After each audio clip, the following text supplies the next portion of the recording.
السلام علیکم ورحمۃ اللہ وبرکاتہ۔ کیسے ہیں آپ سب؟ مجھے امید ہے کہ آپ سب ایمان اور صحت کی بہترین حالت میں ہوں گے۔ اللہ سبحانہ و تعالی ہم سب کو ہمیشہ اچھے حالوں میں رکھے، ہماری طرف کرنے والے ہر شر کو خیر میں بدل دیں، ہم سب سے راضی ہوں، ہم سب کے لیے اپنے دین پر چلنا، اس کو آگے پھیلانا بہت آسان کر دے، آمین یا رب العالمین۔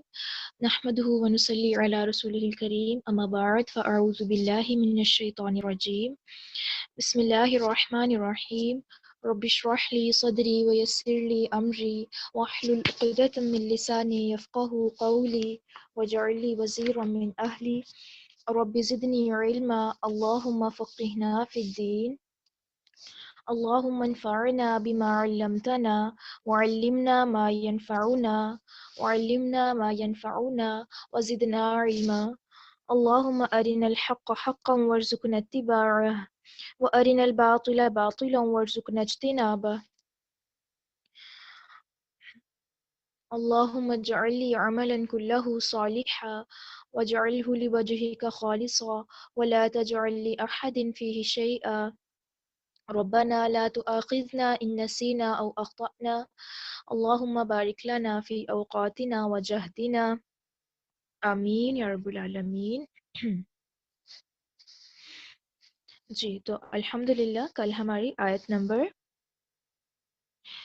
38 تک تفسیر ہو گئی تھی، اور مجھے امید ہے کہ آپ سب نے عمل کرنے کی بھی کوشش کی ہوگی۔ تو آج کے دن آپ کی نمازوں کا حال کیسا رہا؟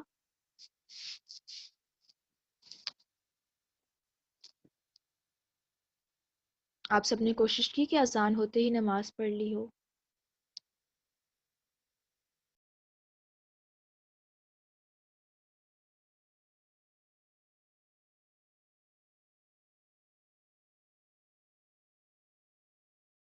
جی آپ چیٹ باکس میں بتا سکتے ہیں۔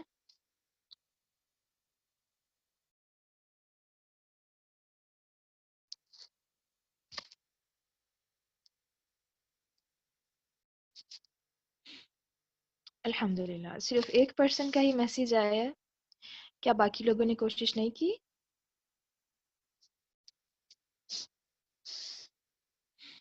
چلیے الحمدللہ۔ اللہ سبحانہ و تعالی ہم سب کو بہترین طریقے سے اپنے احکامات پر عمل کرنے کی توفیق دیں۔ تو ضرور کوشش کیا کریں کہ جو ہے جو ہم پڑھ رہے ہیں اس پر ساتھ ساتھ عمل کرتے جائیں، ٹھیک ہے؟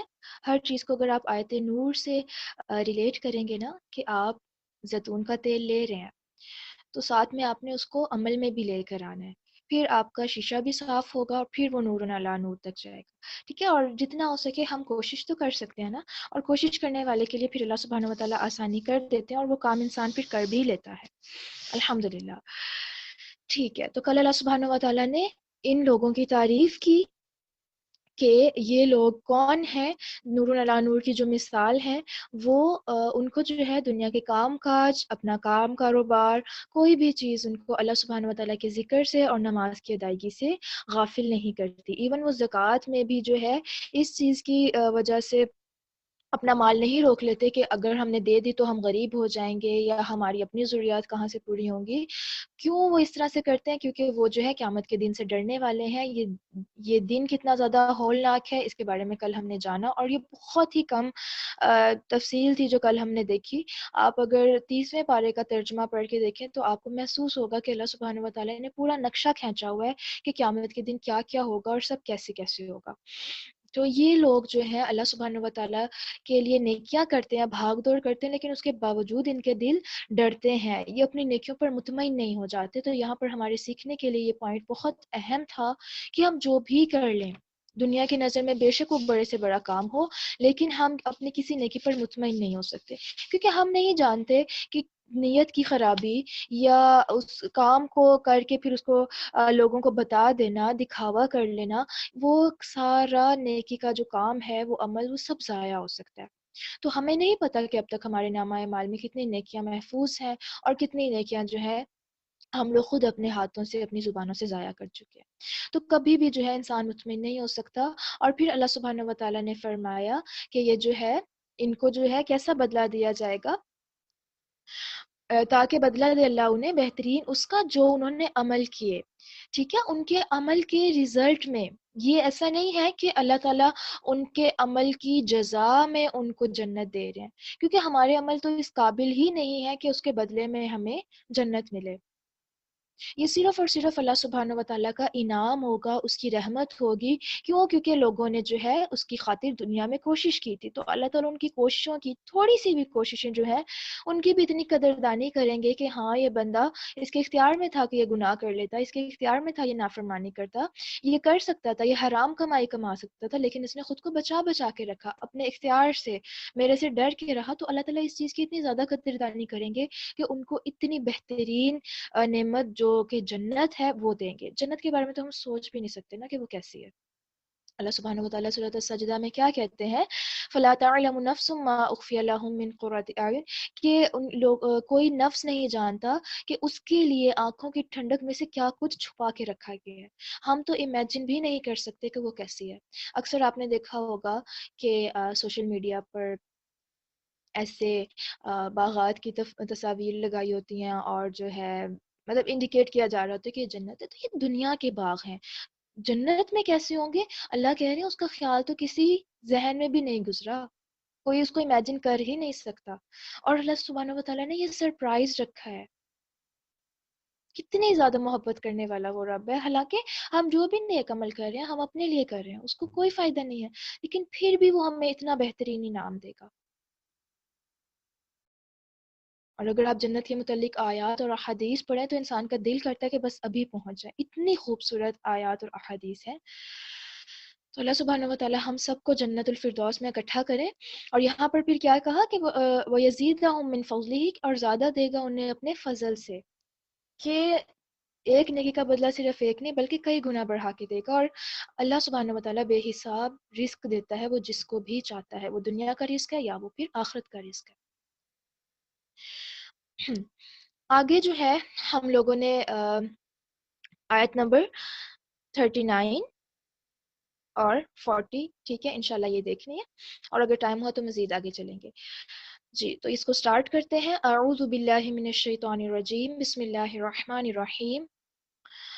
والذین کفروا، والذین اور وہ جنہوں نے کفروا کفر کیا، اعمالهم اعمال ان کے کسراب مانند سراب کے ہیں، بقیعۃ چٹیل میدان میں، یحسبہ سمجھتا ہے اسے، الظمآن سخت پیاسا، ماء پانی، حتی یہاں تک کہ اذا جب جاءہ وہ آتا ہے اس کے پاس، لم نہیں، یجدہ وہ پاتا اسے، شیئا کچھ بھی، ووجد اللہ اور پاتا ہے اللہ کو، عندہ اپنے پاس، فوفاہ پھر وہ پورا پورا دیتا ہے اسے، حسابہ حساب اس کا، واللہ اور اللہ تعالی، سریع الحساب جلد لینے والا ہے حساب.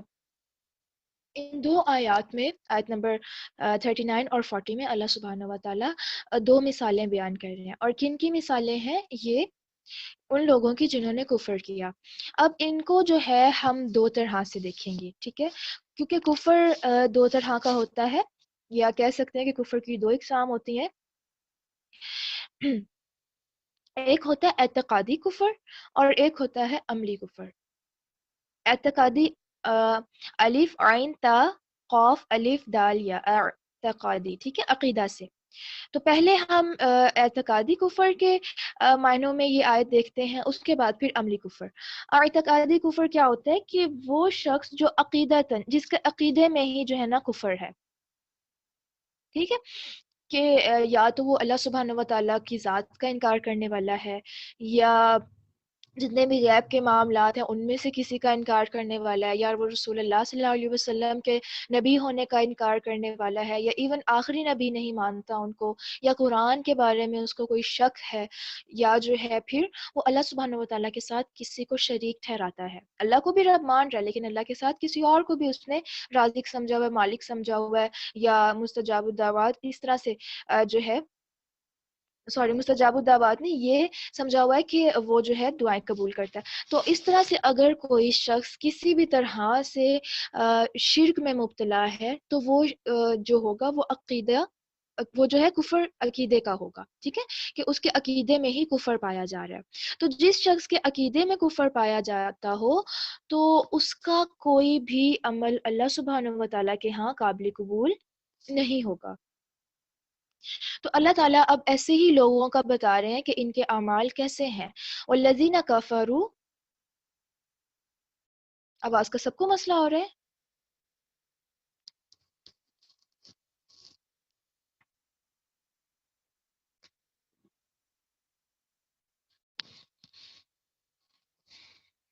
ٹھیک ہے، جن کے پرابلم ہو رہا ہے وہ چیک کر لیں اپنا نیٹ۔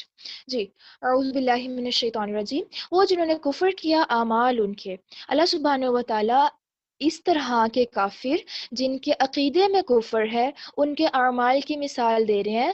کیسے ہیں ان کے اعمال، اور کون سے اعمال؟ جو نیک اعمال ہیں۔ کسراب، مانند سراب کے ہیں، بقیعۃ، چٹیل میدان میں۔ اب یہاں پر نیک اعمال کی بات کی جا رہی ہے، تو کافر لوگ کون سے نیک اعمال کرتے ہیں؟ وہ جو چیریٹی ورک کرتے ہیں، وہ جو لوگوں کے ساتھ جو ہے بھلائی کے کام کرتے ہیں، یا کسی بھی طرح سے ایک اچھا کام جس کو انسان کی عقل جو ہے اچھا کہتی ہے۔ اسلام میں تو ہر اچھا کام انسان کے لیے عبادت بن جاتا ہے، اس کے لیے نیک عمل بن جاتا ہے۔ تو وہ لوگ جن کے عقیدے میں کفر ہے، وہ اگر اس طرح کے نیک اعمال کرتے ہیں تو وہ کس طرح کے ہیں؟ ان کے لیے مانند سراب کے ہیں، چٹیل میدان میں۔ سراب کیا ہوتا ہے؟ ہم لوگوں کا تو ایریا وہ ہے نا جہاں پر ہمارا اتنا زیادہ گزر بسر نہیں ہوتا صحرائی علاقوں میں، تو وہ لوگ جو صحرا میں رہتے ہیں وہ اس کے بارے میں اچھے طریقے سے جانتے ہوں گے۔ سراب ہوتا ہے کہ صحرا میں نا پانی کا عکس نظر آتا ہے، مطلب دور کھڑے ہوئے ایسے لگتا ہے کہ وہاں پر جو ہے نا پانی موجود ہے، اور جب پاس جاؤ تو وہاں پر کچھ بھی نہیں ہوتا۔ اکثر ایسا آئی تھنک سردیوں میں بھی ہوتا ہے، ہم روڈز پر جا رہے ہوتے ہیں تو ہمیں دور سے روڈز ایسی چمکتی ہوئی نظر آ رہی ہوتی ہیں جیسے ان کے اوپر پانی ہو، لیکن جب ہم قریب پہنچتے ہیں تو وہاں پر پانی نہیں ہوتا، ٹھیک ہے۔ تو سراب یہی ہوتا ہے جو صحرا میں نظر آتا ہے۔ تو اب جو دور سے اس سراب کو دیکھ رہا ہے، یحسبہ ظمآن ماء، تو وہ جو پیاسا ہے وہ اس کو سمجھ رہا ہے کہ یہ پانی ہے۔ ایک پیاسے انسان کی مثال لیں، وہ صحرا میں گیا اور اس کو اتنی پیاس لگی تھی، اتنی پیاس لگی تھی کہ اس کے حواس پر پیاس چھائی ہوئی ہے، اور پانی اتنی اس کو اس کے لیے اس ٹائم کی نیڈ ہے کہ جب وہ دور دور تک نظر دوڑاتا ہے تو اس کو ایسے لگتا ہے کہ وہاں پر پانی موجود ہے، وہ بھاگتا ہوا وہاں پر جائے گا لیکن وہاں پر پانی نہیں ہوتا۔ تو یہ دراصل سراب ہے۔ اب اللہ سبحانہ و تعالیٰ کہہ رہے ہیں کہ یہ جو کافروں کے نیک اعمال ہیں وہ بالکل ایسے ہی ہیں۔ دور سے لگ رہا ہے کہ وہ پانی ہے اور وہ اس کی پیاس بجھا دیں گے، وہ اس کے کام آئیں گے، لیکن جب وہ قریب جاتا ہے تو وہاں پر کچھ بھی نہیں ہوتا۔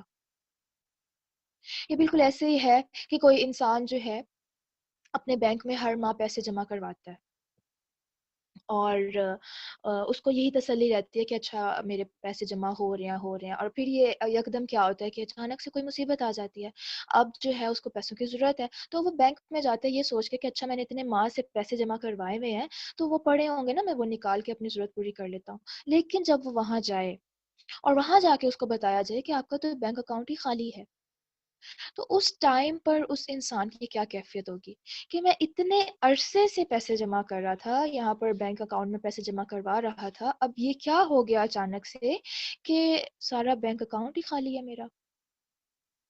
اور اس ٹائم پر جب اس کو پیسوں کی شدید ضرورت ہے، اس کے علاوہ اس کے پاس اور کوئی چوائس بھی نہیں ہے، اس ٹائم پر انسان کی کیا حالت ہو سکتی ہے۔ حتی اذا جاءہ لم یجدہ شیئا، یہاں تک کہ جب وہ آتا ہے اس کے پاس نہیں وہ پاتا اسے شیئن کچھ بھی، کہ جب وہ اس کے قریب آتا ہے تو وہاں پر کچھ بھی نہیں ہوتا۔ ووجد اللہ عندہ فوفاہ حسابا، اور پاتا ہے اللہ کو اپنے پاس، پھر وہ پورا پورا دیتا ہے اسے اس کا حساب۔ اب یہ کیا بات ہوئی؟ بات ہو رہی تھی صحرا کی اور وہاں پر یہ چیز آ گئی کہ اللہ کو پاتا ہے اور اللہ اس کو حساب دیتا ہے۔ اللہ سبحانہ و تعالیٰ جو قرآن پاک میں مثالیں دیتے ہیں نا، ان کو سمجھنے کے لیے انسان کو بہت کہہ لیں کہ عقل لگانی پڑتی ہے۔ اب دراصل یہ بات ہو رہی ہے قیامت کے تناظر میں، ٹھیک ہے۔ پیچھے وہ لوگ ہیں جو نیکیاں کر رہے ہیں اور وہ کرتے ہوئے بھی ڈر رہے ہیں کہ قیامت کا دن آئے گا، اللہ کہہ رہا ہے کہ ان کو بہترین بدلہ ملے گا.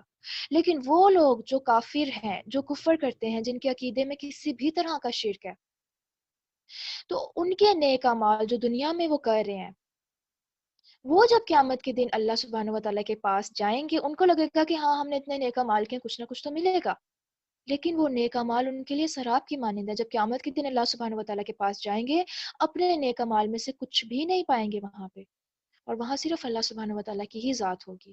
اور پھر وہ ان کو ان کے اعمال کا پورا پورا حساب دے گا، ان کے کن اعمال کا جو انہوں نے شرکی عقائد رکھتے ہوئے کیے. ظاہر ہے شرک کی وجہ سے کوئی بھی نیک عمل قبول نہیں، تو برے اعمال کی ہی تو سزا ملے گی. واللہ سریع الحساب، اور اللہ سبحانہ و تعالیٰ جلد حساب لینے والا ہے. ٹھیک ہے.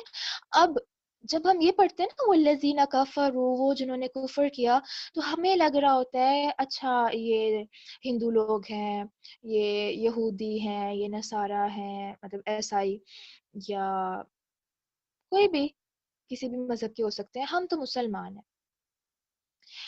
لیکن بہت افسوس کی بات یہ ہے کہ ہم مسلمانوں کے بھی کچھ گروہ ایسے ہیں، ہم مسلمانوں میں بھی کچھ لوگ ایسے ہیں جو تو زبان سے تو کلمہ کہتے ہیں، لیکن ان کے عقیدے میں کفر پایا جاتا ہے. اور یہ ہم سب کے لیے بہت لازم ہے کہ ہمیں پتہ ہو کہ کون کون سے کام جو ہیں وہ کفر یا شرک میں آ جاتے ہیں. میں ایک طرف اللہ سبحانہ و تعالیٰ کو رب ماننے والی ہوں، اور دوسری طرف میں جا کر مزاروں پہ دعائیں مانگ رہی ہوں، اور مجھے لگ رہا ہو کہ یہاں میں منت مان کے جاؤں گی تو اس نیک بندے کی وجہ سے اللہ تعالیٰ جو ہے میرا یہ کام کر دیں گے. اور آپ دیکھیں آج لوگ اپنے دنیاوی ضروریات پوری کرنے کے لیے جا رہے ہیں. آپ کو اپنے آس پاس یا ایون آپ کے اپنے گھر میں بھی یہ ایگزامپلس ہو سکتی ہیں کہ ہر چھوٹے موٹے کام کے لیے فلاں دربار پہ پیشی دے آؤ، فلاں بزرگ کی زیارت کرو، فلاں پیر کو سے دعا کروا لو، یا یہ سب. تو اگر ہم اللہ سبحانہ وتعالیٰ کو رب مانتے ہیں، تو صرف یہ نہیں کہ وہ اس نے اس کائنات کو پیدا کر دیا اور بس اس کے پاس اور کوئی اختیار نہیں ہے. وہ رازق ہے، وہ رزق دے سکتا ہے. پھر جب وہ رازق ہے تو ہم دوسروں کے پاس کیوں جائیں؟ وہ خالق ہے، اس نے ہمیں پیدا کیا، وہ ہمیں اولاد دے سکتا ہے، پھر ہم کیوں دوسروں کے دروں پہ جا کے اولاد مانگے؟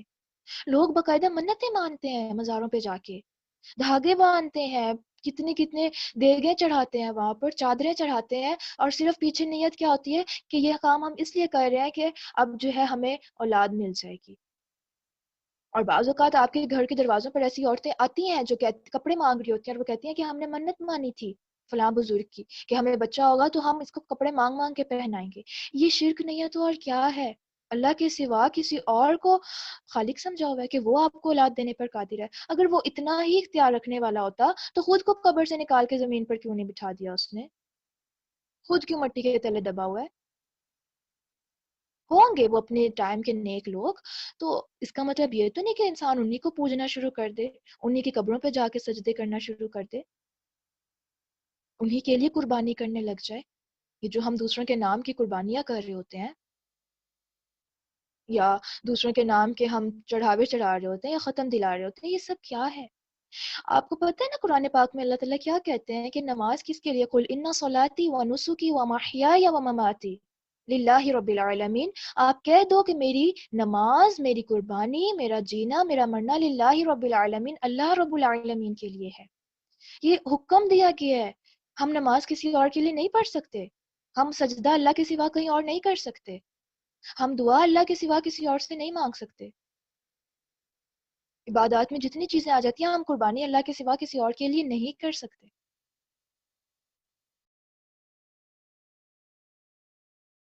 ٹھیک ہے. تو اس میں ہم لوگوں کو بہت احتیاط کی ضرورت ہے کہ کہیں ہمارے عقیدے میں تو اس طرح کے شرک والے کام تو نہیں ہیں کہ ایک طرف ہم اللہ کو بھی مانتے اور دوسری طرف ہم جو ہے کسی اور کو بھی بااختیار سمجھتے ہو. ٹھیک ہے، ایک تو یہ چیز ہے کہ پیروں فقیروں کو، بزرگوں کو یا مزاروں کو، یہ تو ٹھیک ہے ایک چیز. دوسرا، کچھ لوگ آپ صلی اللہ علیہ وسلم کو بھی اتنا مقام دیے ہوئے ہوتے ہیں، ان کو لگتا ہے کہ آپ صلی اللہ علیہ وسلم آج بھی ہماری دعائیں سنتے ہیں اور ہم ان سے دعا بھی مانگیں گے، اور چونکہ وہ اللہ کے پیارے بندے ہیں، نیک بندے ہیں، محبوب تھے، تو اس لیے جو ہے نا اب وہ ہماری دعا سن کے اللہ کے ہاں سفارش کر دیں گے اور ہماری فلاں خواہش پوری ہو جائے گی. اور اللہ قرآن میں کیا کہہ رہے ہیں؟ وَإِذَا سَأَلَكَ عِبَادِي عَنِّي فَإِنِّي قَرِيبٌ أُجِيبُ دَعْوَةَ الدَّاعِ إِذَا دَعَانِ. اور جب میرے بندے آپ سے میرے بارے میں پوچھیں تو کہہ دیں کہ میں قریب ہوں، وہ جب پکارتے ہیں میں ان کی پکار کا جواب دیتا ہوں. اللہ کہہ سکتے تھے نا کہ وہ آپ کو پکاریں، آپ ان کی پکار مجھ تک پہنچائیں، پھر میں جو ہوں آپ ان لوگوں کی دعائیں قبول کروں گا۔ جب تک آپ کسی اور کا وسیلہ نہیں دو گے میں دعائیں نہیں قبول کروں گا۔ اللہ نے تو ایسی کوئی شرط نہیں رکھی، اللہ تو سمیع ہے، وہ تو ہر ٹائم سن رہا ہے۔ قرآن کی آیت ہے کہ ہم جب بھی پکاریں گے وہ جواب دے گا۔ آپ ابھی بیٹھے بیٹھے پکاریں، اللہ آپ کو جواب دے گا۔ ہاں ہمیں نہیں سمجھ آتی وہ کیا جواب دے رہا ہے، لیکن وہ جواب دے رہا ہے۔ یہ دنیا کے کانسیپٹس ہیں کہ ہمیں اپر اتھارٹی تک پہنچنے کے لیے جو ہے سیکرٹریز کی یا بادشاہ تک پہنچنے کے لیے وزیر کی ضرورت پڑتی ہے۔ اللہ سبحانہ و تعالیٰ کے کیس میں ایسا کچھ نہیں ہے۔ اگر اللہ اور دنیا کے بادشاہ ایک جیسے ہو گئے تو پھر فرق کیا ہے؟ اللہ سب کا اللہ ہے، وہ ہر ایک کے قریب ہے، وہ ہر ایک کی دعا کا جواب دے رہا ہے۔ تو اس میں ہم لوگوں نے دیکھنا ہے کہ اللہ سبحانہ و تعالیٰ ہی خالق، اللہ ہی مالک، اللہ ہی رازق، اللہ ہی غیب کا جاننے والا ہے، اللہ ہی دعائیں قبول کرنے والا ہے، اللہ ہی کے لیے ہی قربانی کرنی ہے، اللہ ہی کو سجدہ کرنا ہے۔ میرا ہر نیک کام صرف اور صرف اللہ سبحانہ و تعالیٰ کی ذات کے لیے ہو۔ اگر میں نے اپنی عبادات میں اللہ کے سوا کسی اور کو شریک کر دیا، میرا اسلام خطرے میں ہے۔ اور آپ کو پتہ ہے کہ اللہ شرک کے سوا ہر گناہ معاف کر دے گا، لیکن شرک تب تک معاف نہیں کرے گا جب اس بندے نے توبہ نہ، اور شرک کرنے والے کے لیے تو جنت بھی حرام ہے۔ اور قرآن میں یہ آیت ہے کہ کچھ لوگ ایمان لاتے ہیں اس حال میں کہ وہ مشرک ہوتے ہیں، اسلام کا دعویٰ کر رہے ہیں، ایمان کا دعویٰ کر رہے ہیں، لیکن شرک بھی ساتھ ساتھ چل رہا ہے۔ ایون انبیاء کے بارے میں اللہ تعالیٰ کہتے ہیں کہ اگر یہ سب شرک کرتے تو ان کے تمام اعمال ضائع کر دیتے ہم۔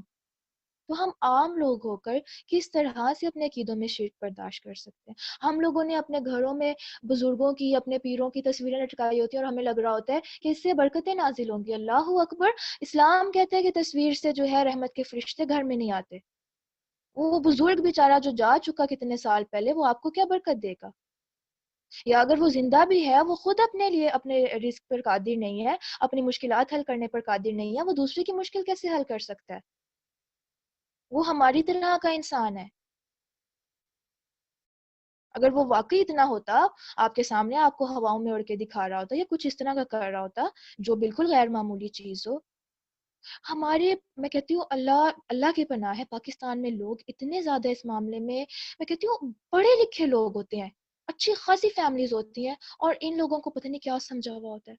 مطلب اس معاملے میں تو عقل ساتھ ہی چھوڑ جاتی ہے۔ جیسے دنیا کے معاملات میں ہم خوب عقل لگانے والے ہیں، خوب عقل یوز کرتے ہیں، یہاں پر آ کے ہمیں لگتا ہے کسی نے بتا دیا فلاں بابے کے پاس چلے جاؤ، ہم چلے جاتے ہیں، ہم وہ جو جو کہتا جاتا ہے ہم وہ کرتے جاتے ہیں، یہ سوچے بغیر یہ بابا خدا تو نہیں ہے، یہ بھی ماں کے پیٹ سے پیدا ہوا ہے، ایک گندے پانی کے قطرے سے پیدا ہوا ہے، اس نے بھی کل قبر میں چلے جانا ہے، یہ بھی وہی کام کر رہا ہے جو ہم کرتے ہیں، یہ وہی کھاتا ہے جو ہم کھاتے ہیں، یہ غلاظت ویسے نکالتے جیسے ہم، تو کیا چیز ہے اس میں جو غیر معمولی ہو؟ ان کو تو دیکھ کے ہی لگ رہا ہوتا ہے کہ جیسے یہ ہیں۔ اور جو انسان نیک ہو، بہت سے لوگ کہتے ہیں کہ ہمارے پیر فقیر بہت نیک ہیں، جو نیک ہوتے ہیں نا وہ کبھی اپنے آپ سے نہیں جوڑتے، وہ سیدھا کہتے ہیں اللہ سے جا کے مانگو۔ ہاں دعا ضرور کر دیتے ہیں کہ اللہ اس کی مشکل آسان کر دے، لیکن ان لوگوں کو خدا نہیں سمجھ لینا چاہیے۔ ایون آپ، ہم مسلمان جو ہیں، آپ صلی اللہ علیہ وسلم کے روزہ مبارک پر جا کر آپ صلی اللہ علیہ وسلم کو پکار کر دعا نہیں کر سکتے؟ پکارنا صرف اللہ کو ہے، مانگنا صرف اللہ سے ہے۔ اللہ تعالیٰ نے تو نبی صلی اللہ علیہ وسلم کو پیغمبر بنا کر بھیجا تھا کہ وہ جو ہے ہم تک پیغام پہنچائیں، وہ جو ہے ہم تک دین پہنچائیں، صحیح تعلیمات، کہ ہم اللہ سے جوڑ سکیں۔ وہ تو کنیکشن تھے کہ وہ ہمیں اللہ سے جوڑے۔ لیکن ہم لوگوں کا کیا ہوتا ہے کہ جو ہمیں اللہ سے جوڑا ہوتا ہے ہم اس سے جڑ جاتے ہیں، اور اللہ سے، اللہ کو تو ہمیں لگتا ہے اللہ ہمارا نہیں ہے، اللہ بس چند ایک لوگوں کا ہے جو بڑے خاص، جو بڑے نیک ہوتے ہیں۔ اللہ تعالیٰ ہم سب کا ہے، ہم نے اس کو پانے کی کوشش کرنی ہے، ہم نے اس کو پانے کے لیے ایفرٹ کرنی ہے۔ اور بعض اوقات ہوتا ہے مشکلات اس طرح کی آ جاتی ہیں کہ انسان کے ایمان کی سخت ترین آزمائش ہوتی ہے، لیکن کبھی بھی اللہ کے سوا کسی اور کے در پہ نہیں جانا چاہیے۔ اللہ اس ٹائم پر بس چیک کر رہے ہوتے ہیں کہ یہ بندہ میرے رضا پہ کتنا راضی ہے، میری دی ہوئی آزمائش پر کتنا صبر کر رہا ہے، اور مجھ پر اس کا توکل کیسا ہے۔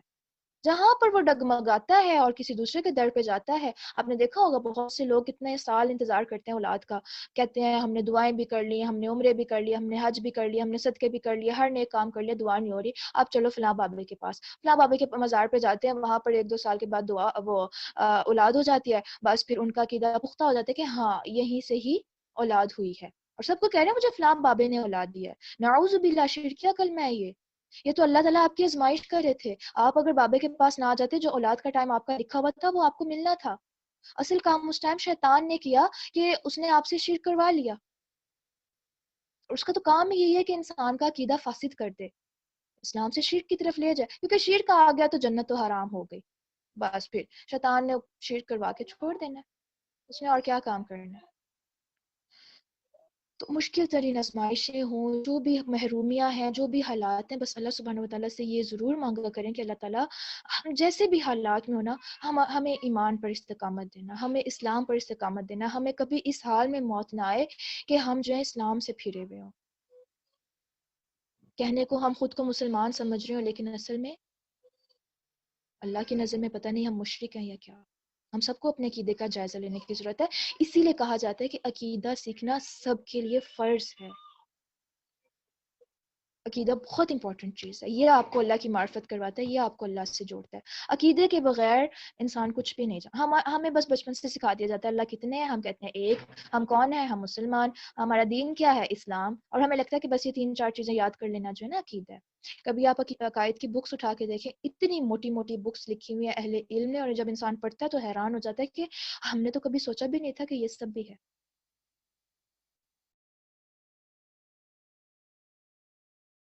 جی بالکل, اللہ سبحانہ و تعالیٰ نے اولاد اور مال کو فتنہ کہا ہے, اور انہی کی محبت میں لوگ غلط رستے اختیار کر لیتے ہیں. تو بہرحال اگر کسی کے عقیدے میں یہ شرک شامل ہو جاتا ہے یا کفر واضح واضح وہ کفر کر رہا ہے, تو پھر اس کے جتنے بھی نیک اعمال ہیں, پھر وہ عقیدے میں شرک رکھتے ہوئے نمازیں پڑھے, روزے رکھے, حج کرے, عمرے کرے, جو بھی کرے, وہ سراب کی مانند ہے, کیونکہ عقیدے میں شرک آ گیا نا. اب کوئی بڑے سے بڑا عمل بھی جو ہے اس کا قابل قبول نہیں ہے. قیامت کے دن جب وہ اللہ کے پاس جائے گا, یہ سمجھتا ہوگا کہ میرے پاس تو بہت نیکی ہے, لیکن جب وہاں جائے گا تو وہاں پر کچھ بھی نہیں ہوگا, اور وہاں پھر اللہ ہوں گے, اور پھر اللہ تعالیٰ جو ہے بس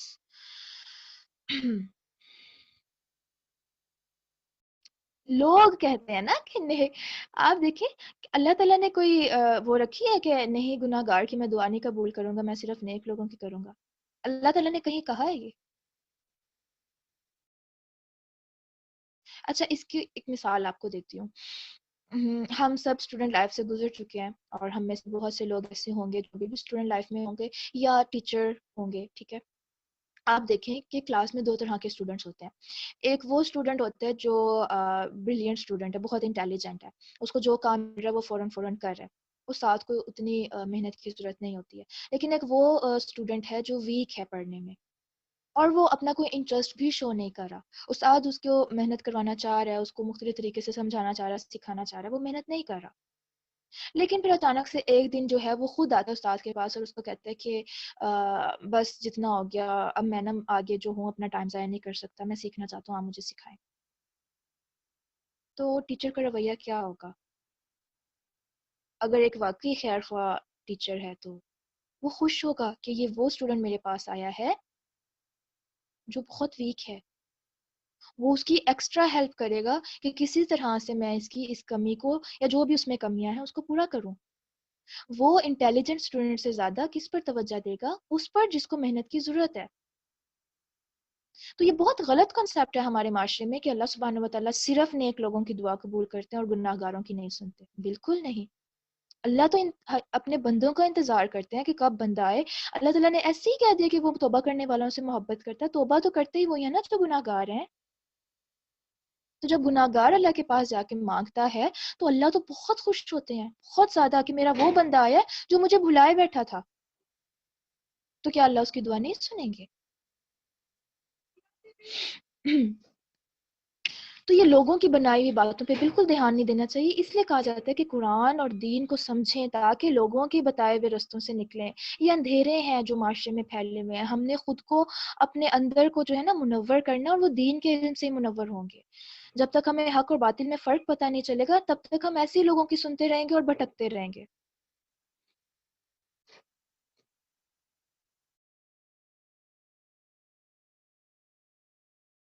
جی بالکل ایسا ہی ہے، بالکل ایسا ہی ہے.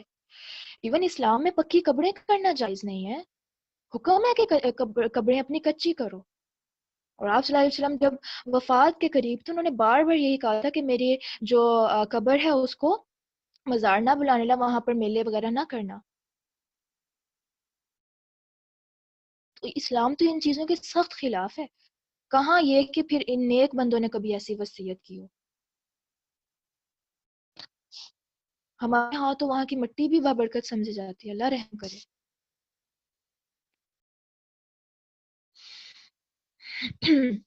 اچھا، اب اس کو ہم دوسرے معنی میں دیکھتے ہیں.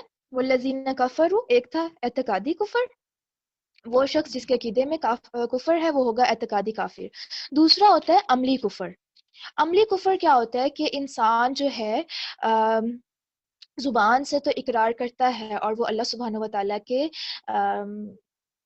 جو ہے اللہ سبحانہ و تعالیٰ کو رب بھی مانتا ہے اور اس کی عبادت بھی کر رہا ہے اور سب کچھ کر رہا ہے، مطلب اس کا عقیدہ درست ہے، لیکن وہ عملی طور پر جو ہے نا کفر کا شکار ہے. عملی طور پر کفر سے کیا مراد ہے؟ کفر کا اگر لفظی معنی دیکھیں تو کیا ہے؟ انکار کرنا. کہ بہت سے کام ایسے ہیں جو اس کو پتا ہے کہ یہ میرے اوپر فرض ہیں لیکن وہ ان کا انکار کرتا ہے، عملاً انکار کرتا ہے کہ نہیں میں عمل نہیں کرتا. ٹھیک ہے. یا وہ نیک اعمال کر رہا ہے لیکن جو ہے خراب نیت سے کر رہا ہے، اس کی نیت درست نہیں ہے، لوگوں کو دکھانے کے لیے کر رہا ہے. یا پھر جو ہے وہ اعمال کر رہا ہے جو سنت سے ثابت ہی نہیں ہے، بدعت کر رہا ہے.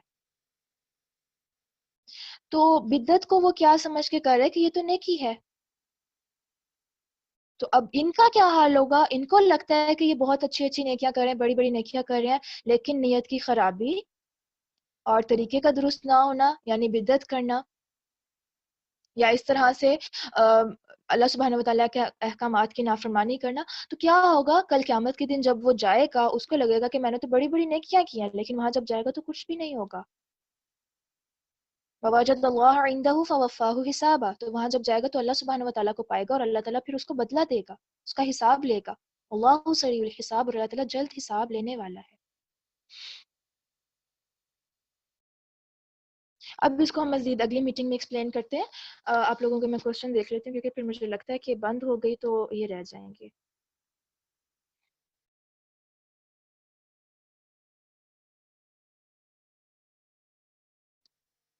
وسیلے کے کانسیپٹ کے بارے میں بتا دیں.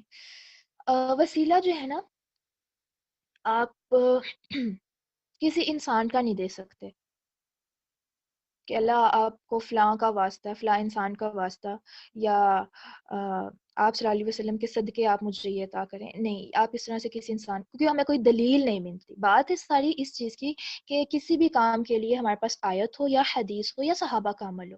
جہاں پر ان تینوں چیزوں میں سے کچھ نہیں ہے وہ کام پھر سنت سے ثابت نہیں ہوگا. ٹھیک ہے. وسیلہ ہم کن چیزوں کا دے سکتے ہیں؟ اپنے نیک اعمال کا. بخاری میں حدیث آتی ہے کہ 3 لوگ تھے، وہ غار میں پھنس گئے تھے اور انہوں نے اپنے نیک اعمال کا واسطہ دیا، اللہ کو وسیلہ دیا کہ اللہ میں نے فلاں ٹائم پر صرف آپ کی رضا کے لیے کام کیا تھا، اگر وہ آپ نے قبول کیا تو آپ اس کے بدلے جو ہے ہمیں اس غار سے نکال دیں. تینوں نے اپنی اپنی وہ نیکیاں بتائیں جن پر ان کو امید تھی کہ وہ اللہ سبحانہ وتعالیٰ ان کی ضرور جو ہے مدد کرے گا. اور حدیث ہے باقاعدہ، سچی بات ہے، یہ سچا واقعہ ہے کہ ان کے اپنے نیک اعمال کے وسیلے پر جو انہوں نے دعا مانگی اللہ سبحانہ وتعالیٰ نے قبول کی تھی، اور ان کا جو تھا غار کے سوراخ کے آگے جو پتھر آ کے گرا ہوا تھا وہ پھر آہستہ آہستہ سرک گیا اور وہ پھر باہر نکل آئے. اس کے بعد پھر قرآن پاک میں آتا ہے کہ اللہ سبحانہ وتعالیٰ کو جو اس کے اچھے اچھے ناموں سے پکارو، تو ہم اللہ سبحانہ وتعالیٰ کو اس کے اچھے ناموں کا وسیلہ دے سکتے ہیں. اللہ آپ غفور ہیں، آپ کو غفور ہونے کا واسطہ آپ مجھے معاف کر دیں. آپ رازق ہیں، آپ کے رازق ہونے کا واسطہ آپ مجھے رزق عطا فرمائیں یا میرے رزق میں برکت دیں. آپ خالق ہیں، آپ کو خالق ہونے کا واسطہ مجھے اولاد دیں. آپ کچھ بھی مانگیں، آپ کو اللہ سبحانہ وتعالیٰ کے ہر نام میں کچھ نہ کچھ مل جائے گا. تو اللہ سبحانہ وتعالیٰ کے ناموں کا وسیلہ دیکھ کر جو دعا مانگی جاتی ہے اللہ سبحانہ وتعالیٰ قبول کرتے ہیں. اس کے بعد آپ کوئی نیک عمل کر کے دعا کرتے ہیں تو وہ بھی قبول ہو جاتی ہے. ٹھیک ہے. اس کے علاوہ انسانوں کا وسیلہ، خواہ وہ کتنا ہی نیک ہو، خواہ وہ کوئی نبی ہو،